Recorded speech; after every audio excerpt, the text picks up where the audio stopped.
Welcome, guys. It's Josh coming back at you from the Dane and Josh show. I'm excited to be back on the air. Dane sends his love, had to cover a live event. Every now and then he gets called off to call events, and Dane does a lot of the play-by-play stuff. I tend to do a lot more of the music. That's my baby. I've been playing music for years, as you guys know, and stuff like that. So it's an absolute honor to get to track down a local Kansan who's now doing his thing in Nashville, doing a great job out there, really promoting good country music, some of that old school, but also mixed with some new stuff. I look at some of the tracks he had. I love the way he did the kind of the response to the Gabby Barrett version was really cool. The album itself I listen to over and over again. It's my album while I'm working outside and kind of doing my things outside in the yard. It's keeps me motivated. So 2020 got some new stuff coming out. So it's kind of a privilege to bring on a fellow Kansan now doing his thing in Nashville, Kyle Austin. Kyle, how you doing, brother? Good, man. Thank you so much for having me on, Josh. I mean, I'm excited, man. It's an absolute privilege. Thanks again for taking time. I know you're busy. Got a lot of shows you're doing these days and different things. So I count it an honor, man, to get to talk to artists like yourself. From my days of playing, watching you play, seeing all the live footage, you're multi-talented. You write your own stuff. You play. You do it all, man. That's the total package, you know. So all I ask you is one day when you have a gold record, remember this guy down the road. So I love it. So Kyle, the fans and I have got some questions over the years, and as we've been kind of sharing your music with them and all that, some questions that we kind of cultivated to ask you to push through to you, and then we'll see what you think and have some fun. So first question, Kyle, when you look at your playing days and being a musician, writing, all this, take me back. When did you first pick up a guitar? When did you first start playing? When did you get the bug for it, if you will? You know? Yes, whenever I was 10 years old, my parents got me a guitar. My grandfather was a songwriter, and he played back in Lakeland, Kansas, where I'm from, out by Garden City. He wrote songs, and he played. He got me into it. He taught me everything. And every Wednesday, we'd go to a different nursing home, and we'd play traditional country music for those folks. So starting from 10 years old on, we traveled every week. Every Wednesday, we went to a different nursing home. And so he kind of taught me, he was a songwriter too. He taught me everything he knew when it came to songwriting and playing out. And so at an early age, like 10, was whenever I got my first guitar. And then it was nonstop every week. We were playing 1 to 2 times a week somewhere. He signed me up for this thing called Kansas Old Time Fiddlers, Pickers, and Singers. And that was like a thing where there was like charters all across Kansas where people would just show up and it'd be this big jam session. And so we do that once a month in our community center building thing. We'd host that for whoever wanted to come watch, and there was always like a potluck. And that's cool. Yeah. I would like to see that on a cup. All those words. That's a wraparound cup right there, right? Here's your koozie. You know, that's a nice title there, man. So that. Been playing at an early age. I remember, like I said, my playing days. The first song I ever learned to play. People have those classics, right? I was in a Tool for some reason. What's the first song you learned to play on the guitar, man? You know, back in the day. Silly enough, it was probably it either had to be, and again, silly. It either had to be a Johnny Cash song. Yeah, awesome. Like Ring of Fire, maybe. Yeah.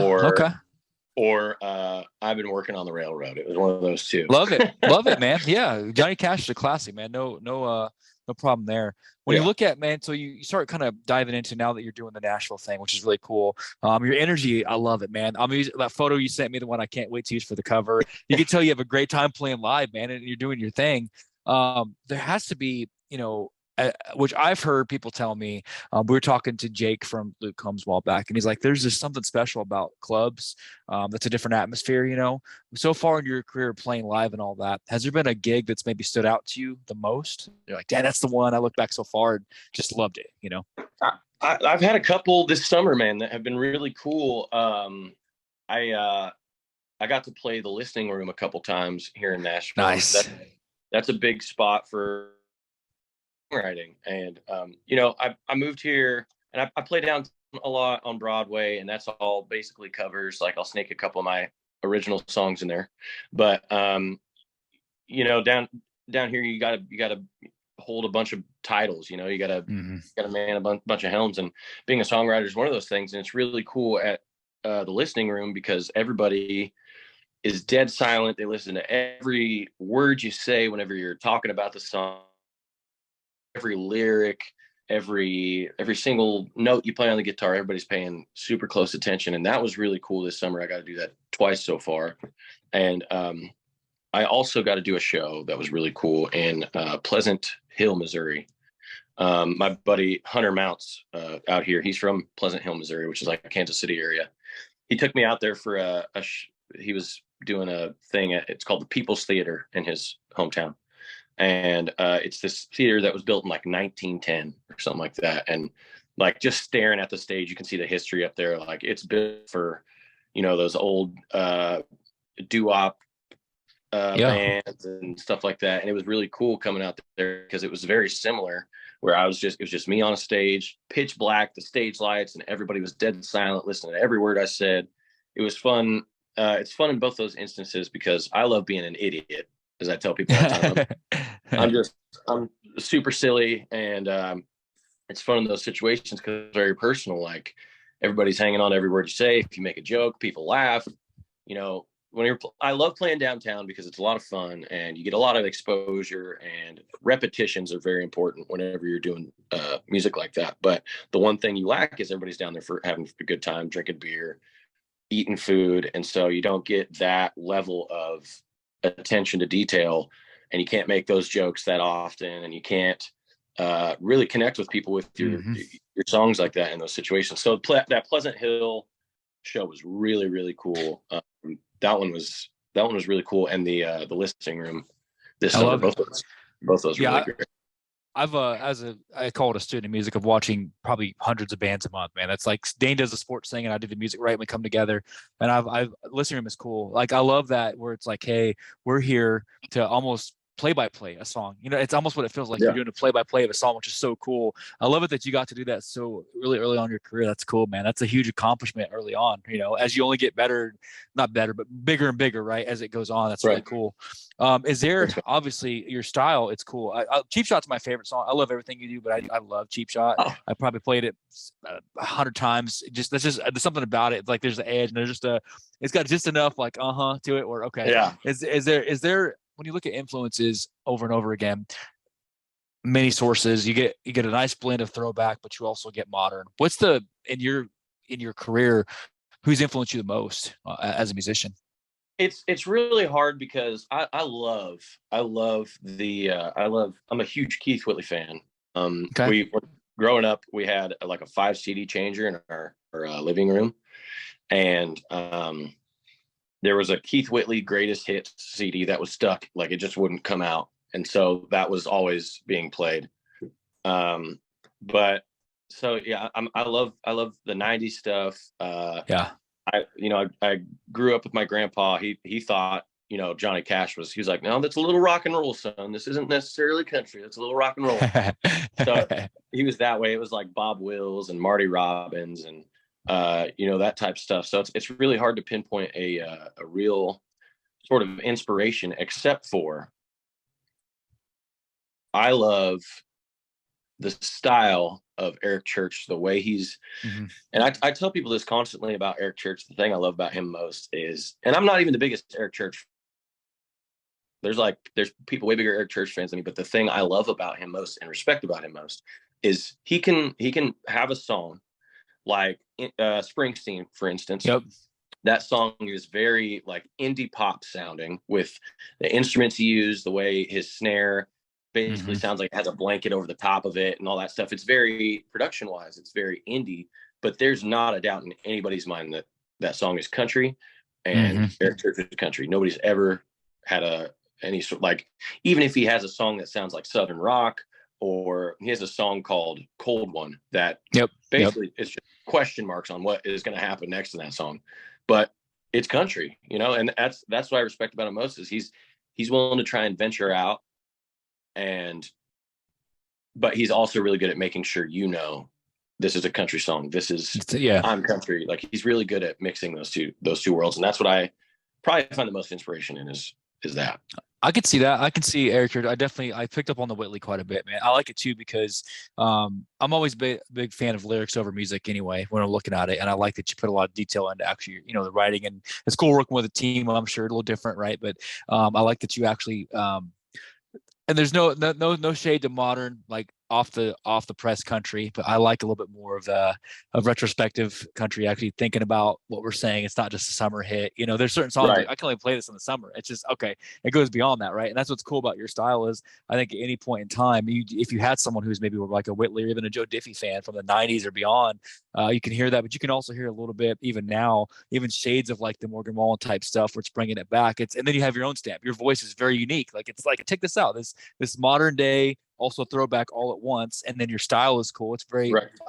even a little bit of it's a blend, man. Of you making your own stamp, and I love that. So it's intentional, right? Dude, thank you. So I think it's cool when Yeah. you look at what's next, man. So obviously, influence wise, I kind of I see that when you're looking at the next year, the next 12 months or whatnot. Obviously, with the tour or with the shows that you're doing and whatnot, can we expect? I know you just dropped "Get Out of Dodge," but are we looking at more stuff coming down the road? More singles, more shows? What's next for you? Yeah. So actually, the album that Cheap Shot is on, Outlaw, I did that in 2020. Yeah, I produced it myself. I played all the instruments on it. so cool. I did. The thing is, whenever everything got shut down, I didn't know how I was gonna make money or keep people interested. So I was like, I got to put out an album. So I recorded and wrote all those songs. It was 10 songs in 15 days. Oh, So I was like, however this comes out, I'm just pumping it out. And when I tell that story, people are like, oh, dude, that's very Eric Church, because that's what he does. Like he locks himself in a cabin up in like the mountains, and then he's like, we're not out of here until we finish a record, you know. So yeah, I yeah. I I I did that, and I've been so incredibly lucky. People that I met here, the friends I have now, they've really pushed me and helped me get in places like the listening room, and they're all incredible songwriters, and they've all helped me. Hunter Mounts, specifically, he's helped me a bunch. He got me in the studio to record that "Get Out of Dodge," and I'm super proud of how that came out. But there's something I feel like I'm missing from going in and having studio musicians play that I want to try and adventure back to, Mm-hmm. and that's myself, and coming up with compositions myself, and like make things interesting on how I approach a song versus just like, here's the lyrics, here's the melody, put music to the background of it. I Mm-hmm. want to come up Yeah, with something. I like that I'm able to venture into that. So I feel like within the next year, I'm gonna come out with several singles I've been sitting on, because one is I can't afford to record out here in Nashville. It's incredibly expensive, and that's what I owe to Hunter. He really helped me finance that for Get Out of Dodge. He's a really good friend, and he believes in me, so he was just like, let's love get it. in the studio, record this.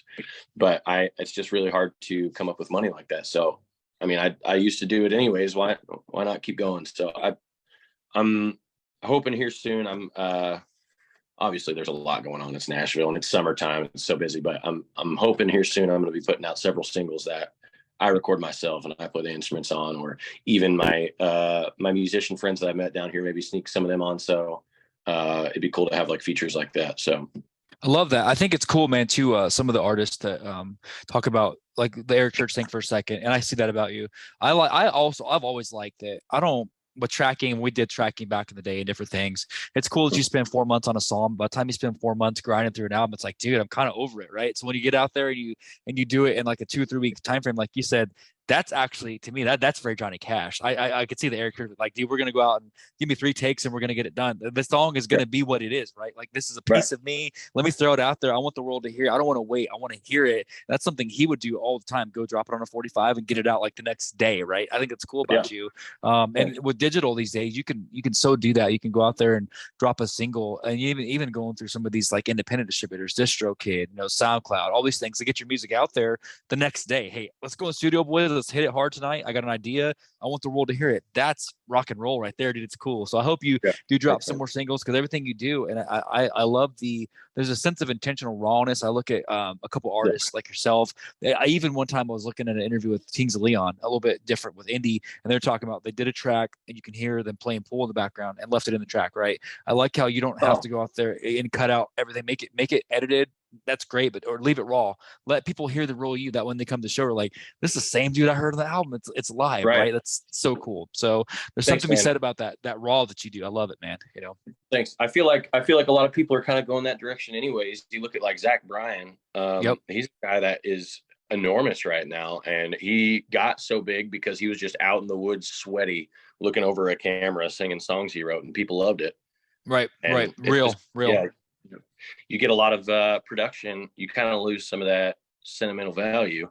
And albeit production's really good, and you need to have it, obviously, to put out a quality product. But at the same time, there's something about knowing, like, this is, like you said, this is raw. This is who they are. This is what they sound like. There's no question about, is it auto-tuned, or how many times do they track this, and how many times did they cut the vocals to try and make sure it sounded so good, like. It's cool, man. Like I said, I could talk because we did. That's what my role was when we actually had our band. And I think you could have, and no disrespect to people that have those trillions of plays or whatever, but I think having real fans, that this is a real fan, that's a compliment, right? Like, hey, every fan that you get, you've earned, right? It isn't polished. It isn't a production. I'm not selling something that's not me. This is the real Kyle Austin, right? I love that. I love that whole mindset. It's just cool, man. So I could talk for hours about tracking and auto tuning and on, but I won't do that to you because I know you got some pork butt on, right? You're cooking today, is that right? Yeah, I love it. Busy day. I did sheetrock today. That's why I'm looking like this. Okay, but as soon as I got home. See, how cool is that too? Like, it's a real dude. Like, hey man, I'm gonna go ahead and knock out this interview, then go help somebody out. Like, that's so cool, man. I love it. But we take a second, man. We transition into some fun stuff. It's all fun to me, but we do a little segment that fans love. It's a rapid fire segment, and usually we bet on this. Dane and I, and the loser has to buy lunch for the winner. These are questions that will make you laugh, meant to be silly. Don't think too hard about it, but you got to spit it out. Rapid fire stuff. Okay, so. Here we go. First question. You're on a bus. You're going across country. You're doing a gig, right? And you have to, for the Guinness Book of World Records, you have to do this. You have to play one of these two games for 12 hours straight without stopping, period. Are you going with Uno or Monopoly? Uno. Ah, dang, I have Monopoly, man. I had you have Monopoly. Okay. All right, got one. But so listen, there's going to be fights. There's going to be fights if you're playing Monopoly. Right. But if I'm going to do this for a long time, dude. Okay. So the next one, I know you're a big boots guy and all that. So you have to do this. And you talk about kind of being funny and all that. Somebody walks over and says, hey, here's $1,000 for the next 5 minutes. $1,000. You have to, in your boots, you have to jump rope in your boots or break dance in your boots. Which one are you going with? Break dance, probably. Dang, man, I'm 0 for 2. Yeah. Okay. It's a secret about me, man. You'll probably find some stuff on the internet, but I'm a dancer, man. Okay. I can get down. I can boogie. Get down. I love it. Okay. So next one. So you're sitting in it's a celebration. You're sitting in somebody that is having a baby, having fun with the friends and all that. You're asked to watch randomly, hey, watch this kid while I go in the waiting room for an hour. And you have to put something on to make them calm down. It's a 3-year-old. Are you going with Blue's Clues or Bob the Builder? You got to watch Blue's it too. Clues. Okay, Blue's I got one right. Okay, got one. Okay, good. Yeah. So I was a big Blue's Clues kid, man. Steve. Shout out to Steve. Got you, man. He's out there somewhere. Next one. So you have to do this as a prank. So everybody knows just Kyle Austin and all that, but you have to go to a random city before your gig that day. You have to spend the whole day walking around impersonating one of these two celebrities and say that you're this person everywhere you go. Are you going to walk around saying that you're Arnold Schwarzenegger with the accent, or Jason Momoa with the accent where he talks real deep? So who are you going to be for a day? Yeah, I'd be Arnold. Because I'm doing that all day. Yeah. I would do it every day. Get to the top. Yeah. Right. I love it. Okay. You do a pretty good job of that, man. Maybe you could feature that. So last one. So you're international, doing a tour, maybe doing like a Shiprock or something, doing a show, and you walk up to this shop and they say, hey, as you get back on for customs, you have to empty whatever's in your pockets. And you have a pound of each of these in your pockets. You have Skittles in one pocket and a pound of Cheez-Its in the other. You got to get rid of one. Which one are you mowing down right before you get back on the boat? Because you can only take one. Which one are you eating? Which one am I going to eat so I can have the rest? Yep. I'm going to get rid of the Cheez-Its because I love Skittles. Okay, so you're going to come and have the Cheez-Its? Cheese, I'll get super tired of cheese. So I'll house that, and then I love it. I'll suffer through that. I love Starburst. I love Skittles. I'll enjoy myself on those I love things. it, man. So you're gonna be sitting with that. We got to get footage of. You're just hoofing through, just Dude, cone heads and Cheez-Its. I love it, man. Right so, after this, I'm putting it on Instagram. I'm getting a whole. There you go. 3 boxes of Cheez-Its. And then go sing a song, right? Yeah. So it's awesome. So cool, man. That's just a little segment we do. It's called Rapid Fire. Just silly questions we get inboxing and all that. So I appreciate that. The last segment, man, that we do, kind of a mantra. You're out there chasing your dreams, and I also like how you talked about the real side, the business side, but also the fun side. For those up and comers, we have a wide range of audience. What's a mantra, a piece of wisdom you could give someone that wants to be you someday, that wants to follow kind of your path, if you will? Usually somebody asks me what the best piece of advice I've gotten, I usually say this, and it's really, it makes the most sense whenever you try and break it down instead of just letting it go in one ear and out the other. And it's something my dad said about anything growing up, but he said, say you can't, say you can, you're right either way. Ooh, so that's good. You can't do it, if you say you can do it, you're right. And I feel like I told myself I couldn't, do music or make a living doing music, or I couldn't chase my dream, sucking this where I'm from. You don't think that's a possibility. You try it, and it's hard. It's really hard to like make fans or kind of get outreach because it's so small town out there. But as soon as I moved to Kansas City, I kind of like started to open my eyes a little bit and see that it's really that if you say you can't, you're not gonna, if you say you can, and then you tell yourself you can, you will. That's good, man. I think that, because like I said, we feel like in this show, everyone has an interest in sports or music, and that's something that anybody can do, no matter where you're from, what your background is, whatever, right? You could do something along those lines if you believe that you can. And there's a lot of hard work, like you said, that goes into it. I love the and that's the stuff I think that's fascinating, Kyle, as you only get bigger and bigger. The shows and the things that you've done along way, it's going to be a great showcase of your career, right? I love it. So and you're out there saying you can, and that you are. That's how honestly we discovered you. We were looking through music, just randomly going through it, like, man, this guy's awesome.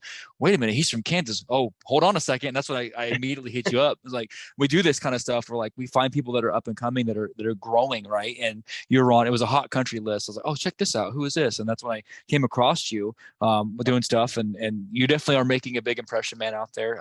People love you.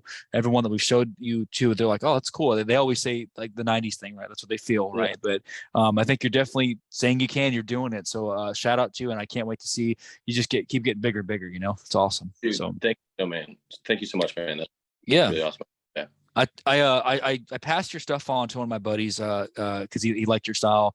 Jake from Luke Combs. He said you're doing a good job, man. So yeah, so I think it's really cool what you're doing. So let it be known that we'd love to have you back on in the future. Please let this be the first of many. Open invitation to any guest that comes on. We'll keep jamming to you. I can't wait for some new singles. Let me know when we do. We'll promote them for you. We'll drop them out there and continue to share your good message. Okay. So Josh, thank you so much. And Dane and Spirit, appreciate you, brother. Yeah, he's like I said, he said, do you want to be out in the heat? I was like, nope, I'm going to talk to my buddy Kyle. You go out there and do the play calling in the heat. The booth's like this big. Like, you go do that. I'll talk to Kyle. So that's good teamwork, though, man. Great teamwork. Yeah, man. Yeah. Well, thank you again for all you do. Again, much love. We'll be in touch very soon. We can't wait to showcase this, and a happy 4th. Okay. So, dude, you too. Thank you so much, Josh. Thanks, brother. We'll be in touch, man. You're welcome to drop off. So, guys, on that one, I told you it's great having Kyle. Just a great guy. I love his style. I love his writing. I love really everything about the way he puts his presentation together. And it's not a presentation; it's the real deal. So I couldn't wait to get him on. We started talking a few months ago, and it was just one of those guys I had to showcase. I feel like he's in that vein of, like I said, the churches and the Sheltons and that type of stuff. Because country's about giving a message and being real, and really it transcends country. It's rock and roll. So a little bit of that Johnny Cash. So we've already talked about him, guys. So we'll make sure we share his links. Go out there and listen to him. Make sure you don't sleep on his new single either. He did a response to the Gabby Barrett song, which is really cool. I know that was probably fun to make. So you guys, it's been my absolute privilege to get to showcase Kyle. This will be the last one we have until after the holidays. So don't do anything that I wouldn't do, which is not very much. Be safe, have a good time, and don't forget, on behalf of Dane and Kyle and the show, that we love you and thank you for listening.